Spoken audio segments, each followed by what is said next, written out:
आदाब नाजरीन, directorate of information and public relations के हफ्तावार प्रोग्राम सुकून के आज के शुमारे में आपका खैर मकदम है। मैं हूं आपका मेजबान सैयद शकील शान। आपने देखा होगा नाजरीन कि हमने कई गुज़श्ता शुमारों में यहाँ पे खवातीन को मद्दू किया जिन्होंने अपने अपने शोबों में काबिल फ़ख्र काम किया होता है।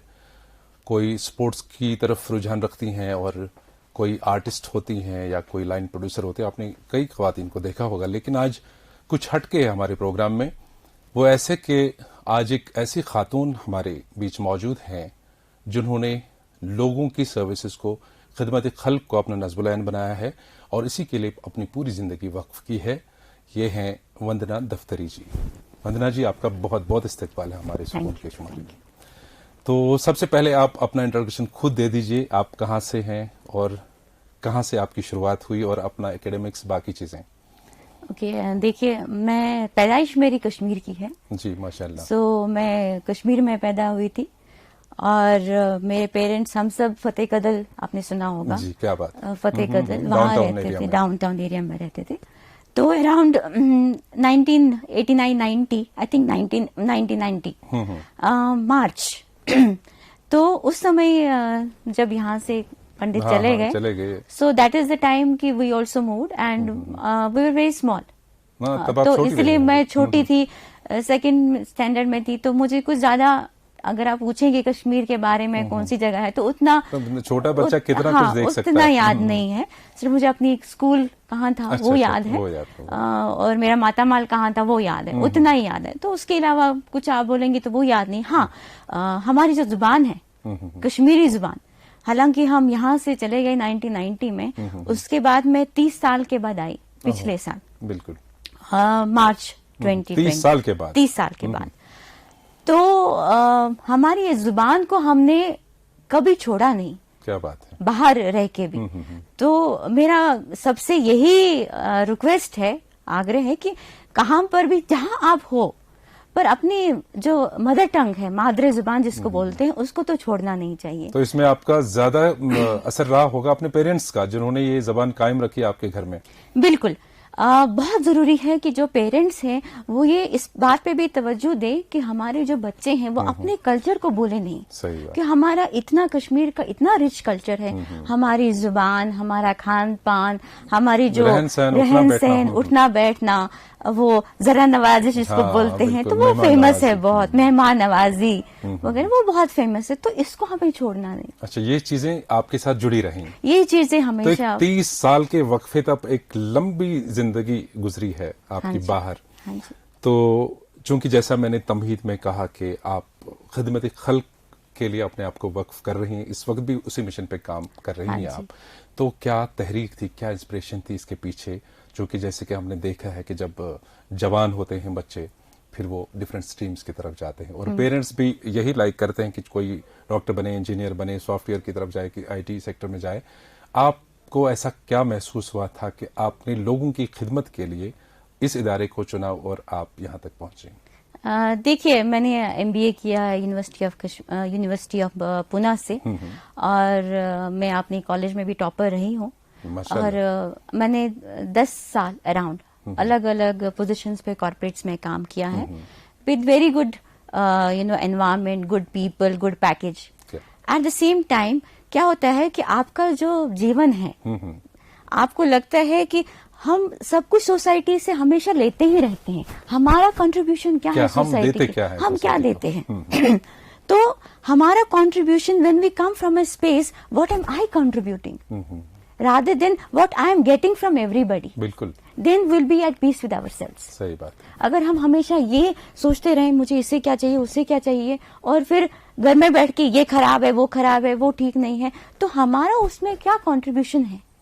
यानी कहने का मतलब है कि जिंदा रहने के लिए सिर्फ खुदगर्जी का उनसुर ही इंसान के साथ चिपक के नहीं रहना चाहिए। 100%। बिकॉज अगर हम सिर्फ इसलिए जिए, सेल्फिश इंटरेस्ट के लिए कि मैं और मेरा परिवार, 4 लोग, बिल्कुल।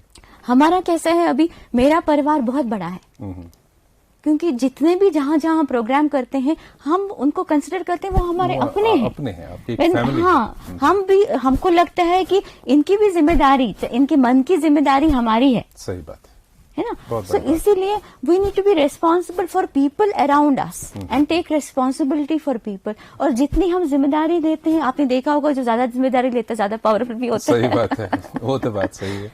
तो खैर, आपने एक मुसम्मम इरादे के साथ, एक जज्बे के साथ एक लिया है, और बहुत ही अच्छी सोच रही होगी जब आपने यू टर्न लिया इस चीज की तरफ, एकेडमिक्स को छोड़ के और कॉर्पोरेट्स में अच्छी अच्छी पोजीशंस पे काम करके भी एक्सीलेंस के साथ, तो फिर आप इस तरफ आ गई। तो सबसे पहले आप किस ऑर्गेनाइजेशन के साथ जुड़ गए? देखिए, जब हम कॉलेज में थे तो हमने ये प्रोग्राम किया था, Art of Living happiness programme उस समय बोलते थे, बेसिक प्रोग्राम, अभी हैप्पीनेस प्रोग्राम है। तो तब ये जब हमने प्रोग्राम किया तो मुझे इतना अच्छा लगा। तो थोड़ा क्या होता है, जब हम यंग होते हैं थोड़ा एग्रेसिवनेस ज्यादा होता है, एंगर थोड़ा ज्यादा होता है, ज्यादा सुनते नहीं हम किसी का, जज्बाती होते हैं। तो जब मैंने ये प्रोग्राम किया तो मुझे लगा everything was taken care of. Means वो एक शांति जो हम ढूंढते हैं ना, सुकून की तलाश में होते हैं, ढूंढते हैं बाहर, हमेशा वो कहीं बाहर नहीं है, वो अंदर है, अपने अंदर, वो अपने अंदर है। और हमारा पूरा जीवन कहाँ चला जाता है, बाहर ढूंढने में। And the moment I realised that this is it, this is what I was looking for.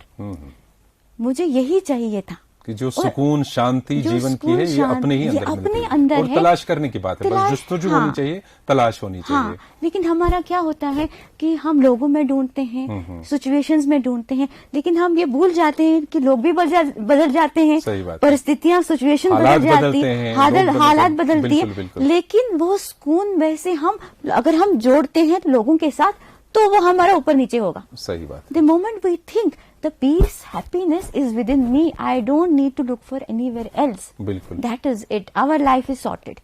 क्या बात है, बहुत खूब। तो ये था हमारा। तो चूंकि आप आर्ट ऑफ लिविंग के साथ जुड़ी हुई हैं, एक इंटरनेशनल ऑर्गेनाइजेशन है ये, और जो आपके गुरुजी हैं और पूरे जगत के गुरुजी हैं श्री श्री शंकर जी, तो उनके साथ कब मुलाकात हुई इस सिलसिले में? देखिए, श्री श्री रविशंकर जी, जिनको हम प्यार से गुरुजी बोलते हैं, तो मैंने कॉलेज में जब मैं थी 2000 में, तो मैंने ये प्रोग्राम किया था, आर्ट ऑफ लिविंग प्रोग्राम। तो उसके बाद मेरा बैंगलोर जाना हुआ, हमारा इंटरनेशनल सेंटर वहां पर है, उनसे मुलाकात हुई। तो उनका अगर आप देखेंगे हमेशा मुस्कुराते रहते हैं, और जो भी उनके पास आता है ना, खुश होके जाता है, चाहे कितना भी बर्डन लेके आता है वो अपने ऊपर, जो भी उसके पास जो भी परिस्थितियां होती हैं, so that person is relieved and is happy, unconditional happiness जिसको बोलते हैं। तो उनका सिर्फ एक मकसद है कि to see smile on everybody's face, है ना। तो और क्या चाहिए आपको? सही बात है ना। तो उनका जो मिशन है, मुझे लगा कि ये तो कोई सोचता ही नहीं, किसी ने हमको सिखाया ही नहीं ये सब चीजें।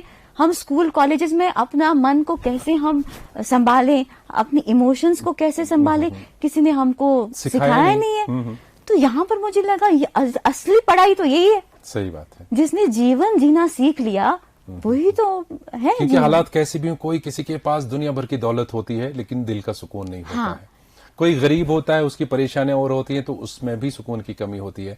ओवरऑल अगर कुल मिला के देखा जाए तो दुनिया में बहुत कम लोग हैं जो एक सुकून और शांति की जिंदगी गुजारते हैं। तो ये चीज आपने गुरुजी से बिल्कुल उनको देख के ही उनके देखिए, और उनके पास जो भी आता, कोई रिलीजन का, कोई भी स्टेट का, कोई भी कंट्री का, जैसे देखिए अभी हमारा जो ऑर्गेनाइजेशन है, it is spread over nearly 160 countries, और 450 million people have undergone these programmes.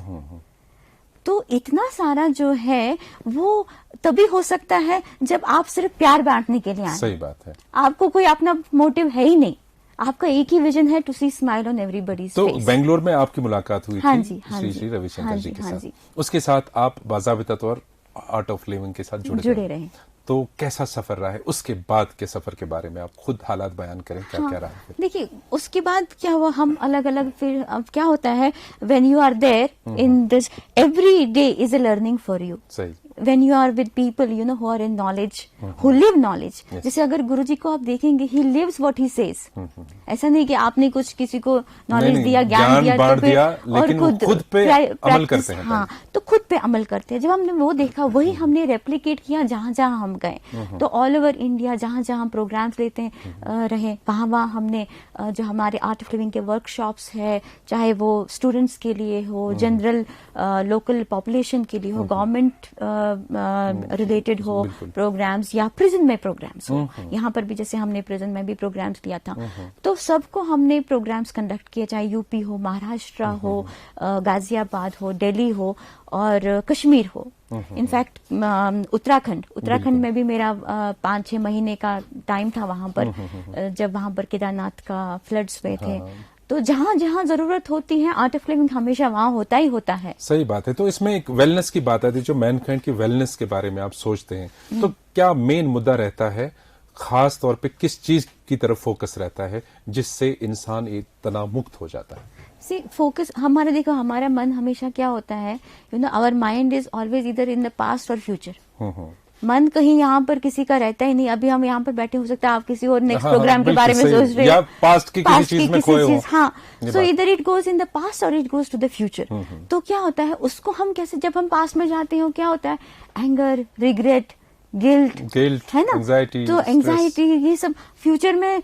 तो अब एंग्शियस, एंजाइटी, अभी क्या होने वाला है, कैसा होगा, कैसा नहीं होगा, ये तजब्जुब तो और ये जो चीजें है ना, कैफियत में हाँ, रहता है। इसमें हमारा पूरा टाइम हम इसी में खत्म कर देते हैं। बिल्कुल। Isn't it? So what we need is being in this moment, being in the present. और how do we be in the present? With breath. Okay, breath. आपने देखा होगा हमारे जो ब्रेथ है हमारे इमोशंस के साथ साथ वो बदलता रहता है। देखिए, जब आप गुस्सा होते हैं आपकी जो ब्रेथ की रिदम होती है अलग होती है। जब आप शांत होते हैं, पीसफुल होते हैं, तो या दिल पे कोई बात ऐसी लगे, घबराहट हो, तो उस वक्त भी ब्रेथ की अलग कंडीशन बन जाती है, अलग कंडीशन होती है। जब आप डरे हुए होते हैं तो एक अलग कंडीशन होती है। तो breath is related to all the emotions. How do we flip it, you know, कि हमारा जो इमोशंस है उसको हम ब्रेथ के जरिए कंट्रोल करते हैं। और जैसे कहते हैं, जितना हमारा लंबा, you know, the long the rope of the kite is more stable the kite is, similarly long and deep the breath is more stable the mind is. Exactly. तो आपका मेन फोकस और जो यू वर्क ऑन ब्रेथ, यहाँ तो जी इस चीज पे ये एक्सरसाइजेस होती हैं। हाँ, ये ब्रीदिंग एक्सरसाइजेस रहती हैं, जिसको हम जैसे प्राणायाम्स होता है, मेडिटेशंस होते हैं, Sudarshan Kriya, Sudarshan Kriya. Yoga is part of it. अच्छा, part of it, yoga is a part of it. उसमें हमारा जो हम सिखाते हैं Sudarshan Kriya, that's a breathing technique which we teach. तो खासकर हम आते हैं अब, चूंकि कोविड का आपको पता है वबाई बीमारी पूरे दुनिया में ऐसी फूट पड़ी, और अभी भी हम इससे जूझ रहे हैं, और शुक्र है अल्लाह के कि अब निकलने के उस सूरत में हैं हम। तो आपका 30 साल के बाद जो वापसी हुई वो कोविड के सिलसिले में ही हुई थी, जहां तक मेरी नॉलेज है। तो आपने यहाँ पर भी बहुत सारे वेलनेस, ये आर्ट ऑफ लिविंग के जो वर्कशॉप्स किए, तो कैसा रहा वो सफर? किसने आपके साथ एसोसिएशन में रहे? हाँ जी, देखिए हम मार्च में आए थे, मिड मार्च पिछले साल, हाँ जी 2020। तो जैसे ही हम लैंड किए उसके पीछे पीछे लॉकडाउन भी आ गया। तो फिर हमने सोचा कि हम यहाँ पर कैसे कंट्रीब्यूट करें टू द बेस्ट कैपेसिटी। तो उसमें जो हमारी मुलाकात, सबसे पहले यहाँ पर जो मेरी मीटिंग हुई, डिविजनल कमिश्नर सर पांडुरंग पोले सर से मेरी मुलाकात हुई। उनका मुझे बहुत ही अच्छा सपोर्ट मिला। इन द सेंस, उनको मैंने कहा कि we are here to contribute to help the administration, so when we come with a space of contribution everybody would like to collaborate. हाँ जी, तो we would like to collaborate, you know. तो उस समय क्या हुआ, तो उन्होंने फिर जितने भी यहाँ पर डिप्टी कमिश्नर्स हैं, अलग अलग डिस्ट्रिक्ट्स के चीफ मेडिकल ऑफिसर्स हैं, उनसे हमारा तारुफ करवाया, इंट्रोड्यूस करवाया। तो आपने डिस्ट्रिक्ट्स में वो वेलनेस वर्कशॉप्स। हाँ जी। आखिर पे हम वंदना जी आपसे ये जानना चाहेंगे कि एक पीसफुल लाइफ जिस पर आप काम करती हैं, ब्रीदिंग के अपार्ट, मतलब जो कि मैं चाहूंगा कि जो लोग नाजरीन इस वक्त देख रहे हैं प्रोग्राम, वो आपसे कांटेक्ट करें किसी तरह से, या गुरुजी की कोई वेबसाइट हो आपकी हो तो उसमें ब्रीदिंग का जरूर देखें, और अगर वर्चुअल भी आपकी क्लासेस होती हैं तो उसमें भी वो ज्वाइन करें। लेकिन एक इंसान को पीसफुल लाइफ जीने के लिए, तनाव मुक्त जीवन जीने के लिए किन चीजों का ख्याल रखना है? देखिए, पहले तो ये है कि जैसे मैंने शुरू में कहा कि हम स्ट्रेस क्यों लेते हैं, because we are either in the past और future. We need to be in present. Second, when we come from the space of giving, जब हम सोचते हैं कि मैं दूसरों के लिए क्या कंट्रीब्यूट करूं, तो आप देखिए आपकी सारी जरूरतें पूरी हो जाएंगी। आमतौर पे ये सोच होती कि मैं सोसाइटी से क्या ले रहा हूं, मुझे या क्या मिल रहा है, मेरी फैमिली स्टेबल हो रही है, मैं कहां से अपना फायदा ढूंढूं। तो हम उसी में पूरा जीवन निकाल लेते हैं, और कि हमारा life is not, if we see considering the entire planet, हमारा लाइफ कितना है, काफी छोटा सा है, एक छोटा स्पैन है, स्पैन है लाइफ है, बिलियंस ऑफ इयर्स में इतने थोड़े से अपना स्पैन है। तो उसमें we need to create that environment where we can generate peace for others and be peaceful with you also. और मतलब हम गिवर्स बने, हाँ, रादर देन टेकर्स। हमारा कंट्रीब्यूशन होना चाहिए अपनी समाज, अपनी सोसाइटी की तरफ। खैर वंदना जी, आपके साथ मतलब ये जो बातों का एक सागर है, विशाल सागर है, एक बहुत बड़ा समंदर है, तो ये बातें सुनने में भी अच्छा लगता है, करने में भी अच्छा लगता है। चूंकि वक्त की कैद हमारी 15 मिनट में हमारा प्रोग्राम कंप्लीट होता है, तो इंशाल्लाह फिलहाल आप यहीं हैं, तो जरूर आपको दोबारा दावत देंगे अपने स्टूडियोज में। और आपके साथ आज बात करके बहुत ही अच्छा लगा, और हमें ये पूरी उम्मीद है कि हमारे नाजरीन भी मुस्तफीद हुए होंगे आपकी इन अच्छी बातों से। तो नाजरीन, आपको बता दें कि आज का ये एपिसोड और जो गुज़श्ता शुमारे हमारे हैं, ये देखने के लिए आप रुजू कर सकते हैं हमारे सोशल मीडिया प्लेटफॉर्म्स पर, जहां पर आप फेसबुक जो हमारा ऑफिशियल पेज है जेके इन्फॉर्मेशन के नाम से, इसी तरह से DIPR-JK हमारी यूट्यूब चैनल है, और ट्विटर हैंडल हमारा @DIPR-JK। हमें हमेशा की तरह आपके फीडबैक का इंतजार रहेगा। वंदना जी, आपका बहुत बहुत शुक्रिया, और आपसे भी इजाजत चाहेंगे। खुदा हाफिज।